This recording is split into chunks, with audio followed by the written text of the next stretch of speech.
शरद शर्मा की special report. America Iran तनाव का असर बासमती चावल कारोबार पर संकट। अमेरिका और ईरान के बीच बढ़ते तनाव का असर अब भारत के बासमती चावल कारोबार पर भी साफ दिखाई देने लगा है। अंतर्राष्ट्रीय हालात बिगड़ने से बासमती चावल का निर्यात लगभग ठप हो गया है।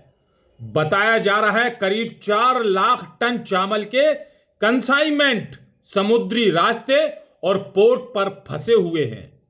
निर्यात रुकने और नई मांग न आने के कारण घरेलू बाजार में बासमती चावल के दामों में भारी गिरावट देखने को मिल रही है।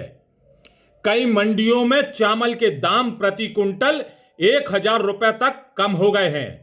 मध्य एशिया और खाड़ी देशों में भारतीय बासमती चावल की भारी मांग रहती है, लेकिन मौजूदा हालात ने व्यापारी और किसान दोनों को चिंता बढ़ा दी है।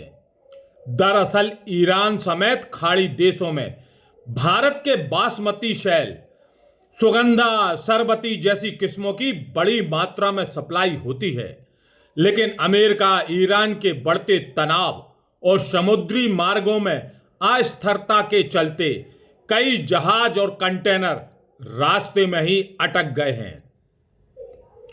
बताया जा रहा है करीब 4 लाख टन चावल का माल अभी समुद्री रास्ते और पोर्ट में फंसा हुआ है, जिससे निर्यातकों में भारी नुकसान उठाना पड़ रहा है।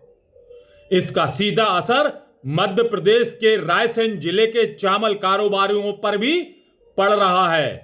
रायसेन जिले में भी बड़ी मात्रा में बासमती चावल विदेश में निर्यात किया जाता है। अपूर्णा फूड मिल एसोसिएशन के अध्यक्ष ने बताया कि अंतर्राष्ट्रीय हालातों के चलते बासमती चावल के एक्सपोर्ट पर टैक्स बढ़ गया है और शिपिंग लागत भी कई गुना बढ़ा दी गई है। जिनके मुताबिक पहले जहां एक कंटेनर के शिपिंग खर्च मात्र $2,000 होता था, अब यह बढ़कर करीब $9,000 प्रति कंटेनर तक पहुंच गया है। लगातार बढ़ती कीमत अनिश्चितता के कारण चावल का निर्यात कारोबार लगभग ठप होने की स्थिति में पहुंच गया है।